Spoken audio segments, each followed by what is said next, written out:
এই আংটি তো আমি আম্মুর কাছে দিয়েছিলাম সৃষ্টিকে ফিরিয়ে দেওয়ার জন্য। ও, তোমার মা একজন গ্রেট লেডি। যাও, গিয়ে লোকটাকে খুন করে আসো, এরপর থানা পুলিশ জেল খাটাবে। যাও, দাঁড়িয়ে আছো কেন? যাও বলছি। তাহলে কি করবো আমি ভাইয়া, কি করবো আমি? আমার তো সবকিছু শেষ হয়ে গেছে। না আছে বাবা মা, না আছে ভাই বোনের ভালোবাসা, না আছে কেরিয়ার, কিছুই তো নেই আমার। তুইও মা অনেক বড় ভুল করেছিস, অনেক বড় ভুল করেছিস। তুই পড়াশোনাটা ছাড়তে গেলি কেন? আচ্ছা একটু শান্ত হও তুমি, একটু শান্ত হও। তোমার যদি হুট করে কিছু হয়ে যায় তখন আমার কি হবে বলো? হ্যাঁ, সেটাই ভালো।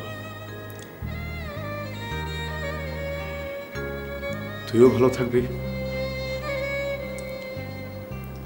আরশিও ভালো থাকবে, আর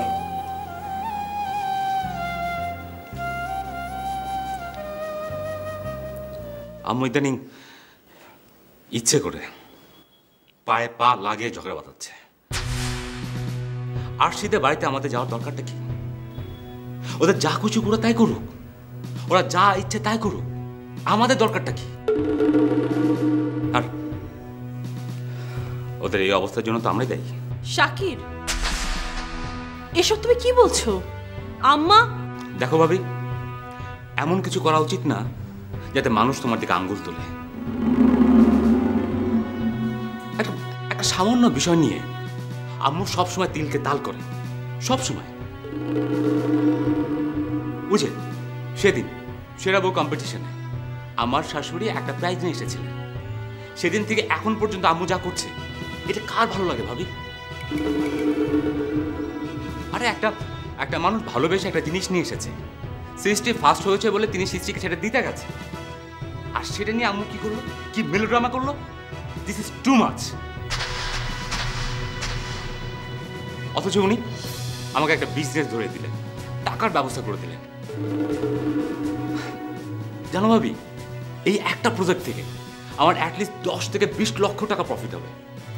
ও, এর জন্য তুমি তোমার শাশুড়ির গুণগান গাইছো? না না ভাবি, কথা সেটা না। মানুষকে তার জীবনের কথা প্র্যাকটিক্যাল গ্রাউন্ডে চিন্তা করতে হবে। হীরের আংটি ব্যাপারটা এখন একটা সেট তামাশা হয়ে গেছে। আম্মুর মনে ভয় ঢুকে গেছে, একেবারে ভয় ঢুকে গেছে। তিনি ভাবছেন আমার শাশুড়ি বুঝে আমাকে ঘর জামাই বানিয়ে ছাড়বে। অথচ আমি তো জানি যে মানুষটা আমার জন্য এত কিছু করেছে, এত কিছু। কই, তিনি তো আমাকে ডেকে বলেননি, শাকির তুমি আমার বাড়িতে আসো। শাকির, শাকির, এগুলো তুমি স্বপ্নেও চিন্তা করো না, স্বপ্নেও না। আম্মা যদি জানতে পারেন একদম মরে যাবে। আর এই কথাগুলো তোমার মাথায় রিনা ঢুকিয়েছে, তাই না? ও তোমাকে বুঝিয়েছে যে আম্মা তার সব ছেলে মেয়েদেরকে এক চোখে দেখে না। আরে থাক, এসব একেবারে ফালতু কথা। আমি এটা বলতে যাচ্ছি না। আমি বলতে যাচ্ছি ওই আরশি আর আংটির ব্যাপারটা নিয়ে এটা টোটালি বাড়াবাড়ি হয়ে গেছে। This is too much. কেউ বলছে আরশির ব্যাপারটা নিয়ে আম্মু ঠিক বিচার করেছেন, আর কেউ বলছে এটা স্রেফ একটা সাজানো নাটক। কোনটা নাটক আর কোনটা সত্যি সেটা আমরা সময় হলেই টের পাবো। এনিওয়ে, তুমি চলে এসেছো, চলো আমার সঙ্গে আম্মুর রুমে যাবে। আমি তোমার সামনে দাঁড়িয়ে আম্মুকে জিজ্ঞেস করব কেন উনি সৃষ্টিকে আংটিটা না দিয়ে আমার মামকে ফেরত দিয়ে আসলেন। রিনা প্লিজ, বাড়িতে এমনি অনেক টেনশন চলছে, তুমি আর আম্মার সাথে এই ব্যাপারে কথা বলতে চেও না। আর সে যে আব্বা আম্মার সাথে কি বিহেভ করেছে আল্লাহ জানে। আর সে বাবা মনে হয় পাগল হয়ে গেছে, তা না হলে কেউ 60-70 বছর একটা বুড়োর সাথে তার মেয়ের বিয়ে দিতে চায়? ওদিকে আমার সব জেনে গেছে, সামনে বড় রকমের কোনো একটা ঝামেলা হতে পারে।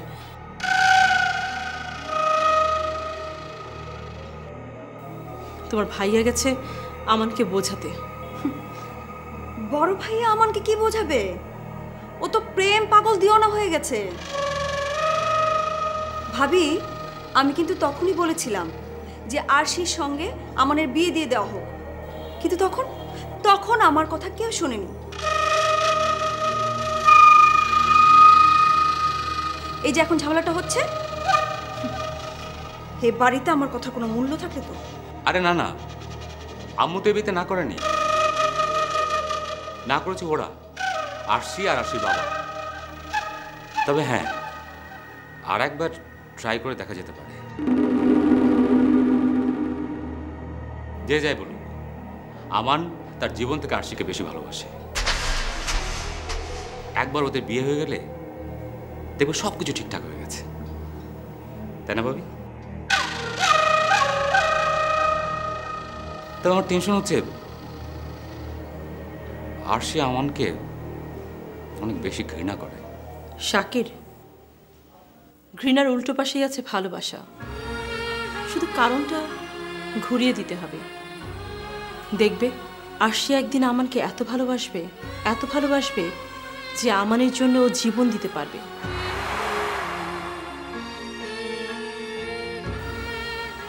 তাই না রিনা? আমি কি করে বলবো? ভাবেই দেখেন, এ বাড়িতে যেসব ডিসিশন নেওয়ার সেটা আম্মুই নেন, সেটা ঠিক হোক আর ভুল হোক। আর ভেটু দেওয়ার পাওয়ারও ওনার হাতেই আছে। সবচেয়ে বড় কথা হচ্ছে আমান আর আরশির বিয়ে দিতে হবে, কিন্তু সেটার জন্য তো আম্মুর পারমিশন লাগবে। সেই পারমিশনটা কে আনতে যাবে? ওনার নিজের ছেলেমেয়েরাই তো ওনাকে দেখে ভয় পান। কি আমি ঠিক বলেছি শাকির?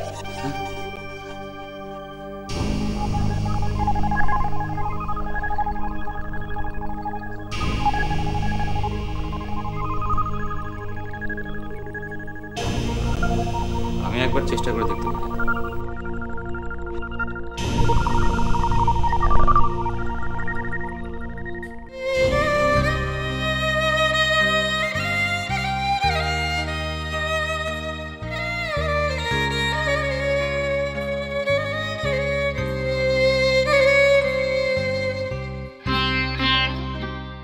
আম্মু তুমি বিশ্বাস করো,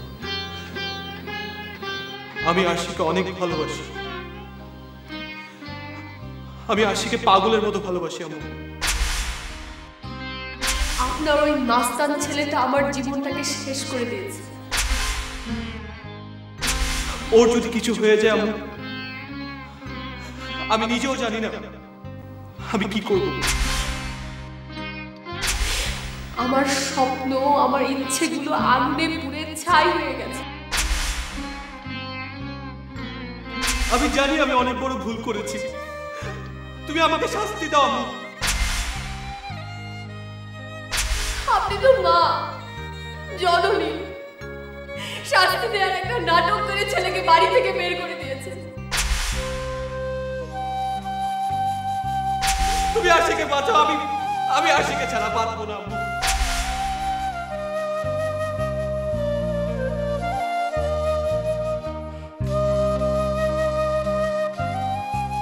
ওই শয়তানটা আমার জীবনটাকে শেষ করে দিয়েছে। ওকে আমি কোনোদিনও মাফ করবো না, কোনোদিন না, কোনোদিন না।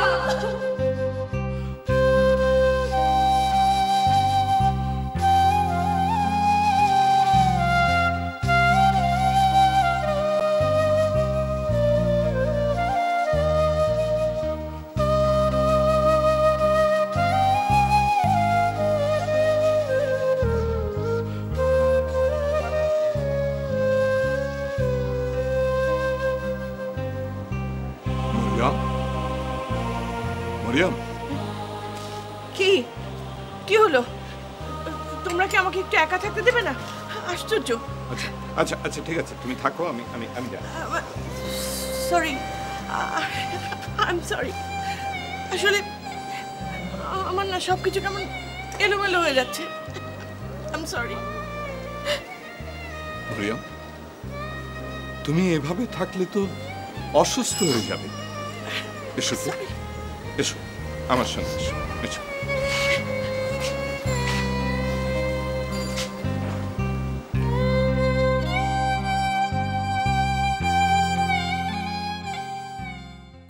গুড। শাকির তাহলে এখন ইউটার্ন নিতে শুরু করেছে? মম, শাকির ইউটার্ন নিচ্ছে ঠিকই, কিন্তু আমার কেমন যেন ভয় ভয় করছে, বুঝতে পারছো? মানে সামনে তো দেখছি ওর অবস্থা।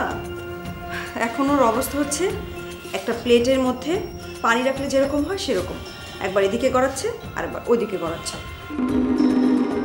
আর সেই জন্য ওকে আমাদের কেয়ারফুলি হ্যান্ডেল করতে হবে, বুঝতে পেরেছো? ও মাম শোনো, তোমার যে রিংয়ের ব্যাপারটা আছে না, ওটা তো ধামাচাপা পড়ে গেছে।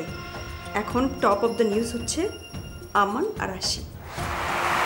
কেন, ওদের আবার কি হলো? শোনো, আশির বাবা একটা বুড়ো লোকের সাথে আশি বিয়ে দিতে চাচ্ছে। আর এটা শুনে আমাদের যে রোমিও মিস্টার খান আছে, মানে আমান আর কি, ও কিছুতেই মেনে নিতে পারছে না। ও বলছে যেভাবে হোক এই বিয়েটা থামাবে, আর না হয় তো কি রিনা, আমাদের সঙ্গে আশির বিয়ে দেওয়ার কথা ভাবা হচ্ছে নাকি? বেচারা আমান, ও তো আশিকে ওর জীবনের চেয়েও বেশি ভালোবাসে, কিন্তু ওর বাবার এই বিয়েতে মত নেই। ওদিকে আশি তো বলেই দিয়েছে ও গলায় দড়ি দিয়ে মরবে, তাও আমানকে বিয়ে করবে না। আর এদিকে তোমার জামাই ও কি করছে জানো?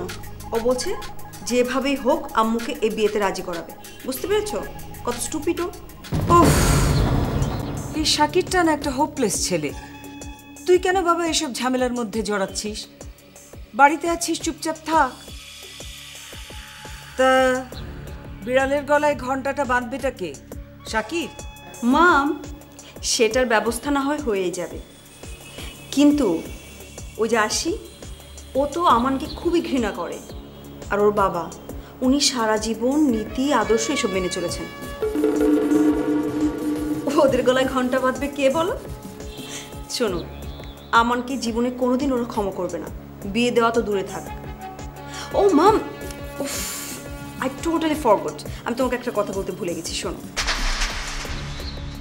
ওই যে এতিমখানার আজিমুদ্দিন আছে না, ওনার নাম ভাইরাস জ্বর হয়েছিল, আর সেই জন্য সৃষ্টি ওনাকে দেখতে গিয়েছিল এতিমখানায়। কিন্তু ওই আজিম চাচাকে দেখতে যাওয়া ছিল একটা বাহানা। ও কেন গিয়েছিল জানো? ওর পুরনো বয়ফ্রেন্ডের সাথে দেখা করতে। বুঝতে পেরেছো? রিয়েলি? ও গড, এটা তো একটা ব্রেকিং নিউজ দিলি রিনা। আচ্ছা, তোর মনে আছে রিনা, আমি একদিন ওই আজিম মিয়ার কাছে তোকে মাপ চাইতে বলেছিলাম, আর বলেছিলাম এর একটা পাল্টা রিপ্লাই আমি একদিন দেব।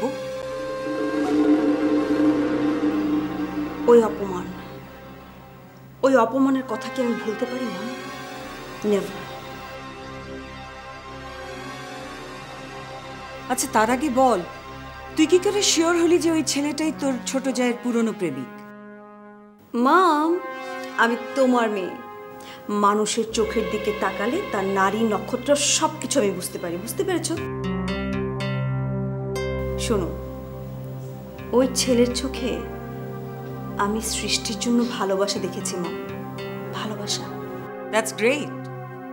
তোর শাশুড়ির নাকটা লম্বা হতে হতে একেবারে তালগাছ হয়ে গেছে। এবারে আমি ওর নাকটা কাটবো।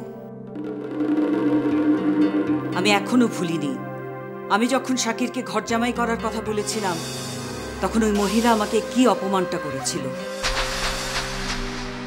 আজ তোরা দুজন যদি আমার সাথে থাকতিস, তাহলে আমার এই একা একা লাগা, এই একাকিত্ব, এই নিঃসঙ্গতা, এটা থাকতো না রে মা। এই যে এত বড় বাড়িটা রাত হতে হতে একেবারে ভূতের বাড়ির মতো শুনশান হয়ে যায়। মাম, ডোন্ট গেট আপসেট। লিসেন, বাঘ একবার রক্তের স্বাদ পেয়েছে, এবার শুধু ওয়েট করো। হাতে টাকাটা যখন পাবে, টাকার উপর টাকা, লাভের উপর লাভ, তখন ওই শাকিরি এসব সো কল্ড মায়া মমতা ভালোবাসা থেকে বেরিয়ে চলে আসবে। আর বেরিয়ে কোথায় যাবে বলো? তোমার কাছে যাবে। বুঝতে পেরেছো? তোমার কাছে যাবে। ওহ মাম, বাদ দাও তো এসব কথা। শোনো, আমি বরং খুঁজে বের করি সৃষ্টির ওই পুরনো প্রেমিকটা আসলে কে, ওর কি ব্যাপার স্যাপার সব কিছু। বুঝতে পেরেছ?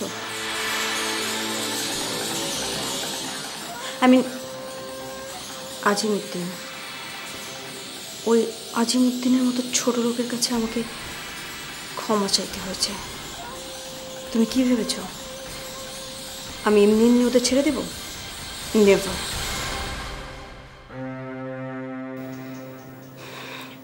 মাম শোনো, আমি রাখছি, আমি তোমাকে পরে ফোন দেবো। হ্যাঁ,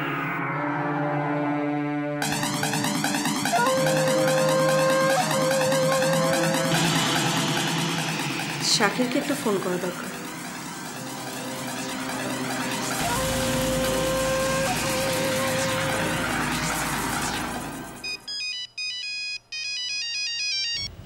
হ্যাঁ বলো। হ্যাঁ শোনো, মাম কি বলেছে জানো? প্রথম প্রজেক্ট থেকেই 10 থেকে 20 লাখ টাকা লাভ হবে, বুঝতে পেরেছো? কিন্তু মাম খুব আপসেট যে মাম ভাবছে তুমি মাইন্ড করেছো কিনা কোনো বিষয় নিয়ে। আই মিন কি আশ্চর্য, আমি কেন মাইন্ড করব? মামকে বল আমি ঠিক আছি। আমি তো জানি তুমি ঠিক আছো, আমি সেই কথাই মামকে বললাম। শাকির শোনো না, তুমি বলছিলে না যে আমান আর আরশি বিষয়ে তুমি আম্মুর সঙ্গে কথা বলবে। জানো, আমি ছোটবেলায় যখন পড়ালেখা বাদ দিয়ে বাড়ির কাজের লোক কী করছে, ড্রাইভার কী করছে, বাবুর্চি কী করছে, মালি কী করছে, এসব নিয়ে কথা বলতাম, মাম তখন কি বলতো জানো?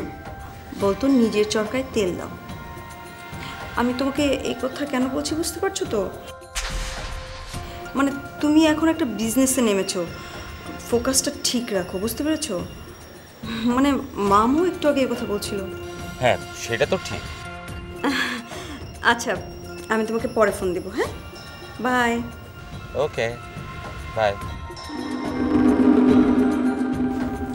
ঠিক তো হতেই হবে শাকির, তোমাকে আমি আর ওই ঝাঁকের কুয়ের মধ্যে ঝাঁকে মিশতে দেব না। এই বাড়িতে তোমার মা মায়া মমতার কথা বলে তোমাদের চোখে ঠুলি পরিয়ে রেখেছে।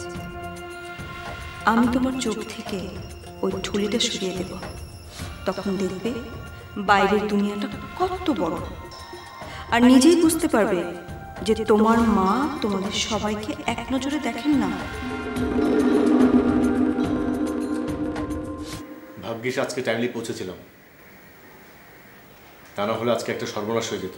কেন, কি হয়েছে? রিজু, রিজু, আমার আমান ভালো আছে তো?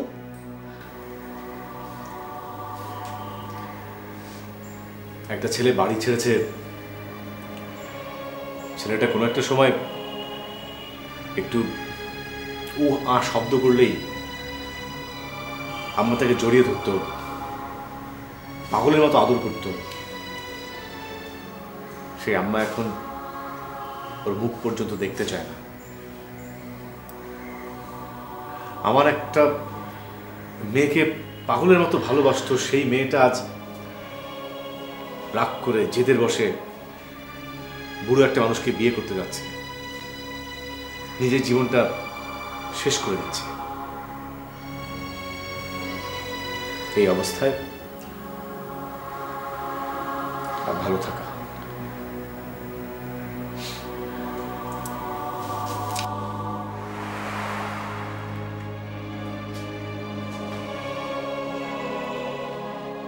ও যে এখনো বেঁচে আছে, এটাই তো আমাদের জন্য অনেক বড় সান্ত্বনা। ও আজ কি বলেছে জানো? ও আজ আমাকে বলেছে, ভাইয়া তুমি আমার সঙ্গে দেখা করতে এসেছো, এটা যদি আম্মু জানে, আম্মু তোমাকে ঘর থেকে বের করে দেবে। মানুষের জীবনের ছোট্ট একটা ভুল এত মারাত্মক হতে পারে। শাকির বলেছে আম্মাকে বোঝাবে। কি বোঝাবে? আরশি আর আমানের বিয়ের কথা। আমান এবং আরশির বিয়ে ইম্পসিবল। এই বিয়েতে সবচেয়ে বড় বাধা আম্মা। আম্মা কখনোই রাজি হবেন না। যদিও আমাদের সবার চাপে, সবার অনুরোধে আম্মা মেনে নেন, আরশি কখনোই বিয়ে করবে না। আরশি মরে গেলেও কখনোই আমাকে বিয়ে করবে না।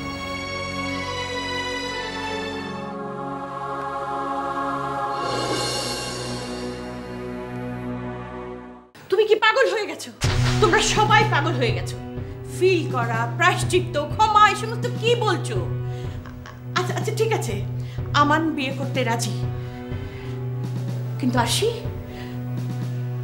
আমানকে ঘৃণা করে, মনে প্রাণে ঘৃণা করে। পৃথিবীতে সবাই যদি ওকে মাফ করে দেয়, আমি কখনো মাফ করব না, কখনো মাফ করব না, মরে গেলেও মাফ করব না। আমার আমাকে ছেড়ে কোথাও যেতে পারে না, কোথাও না। তুমি বোঝাবে, আমি আমানকে বোঝাবো, আমি বোঝাবো, দরকার হলে আমি আমার মা ধরে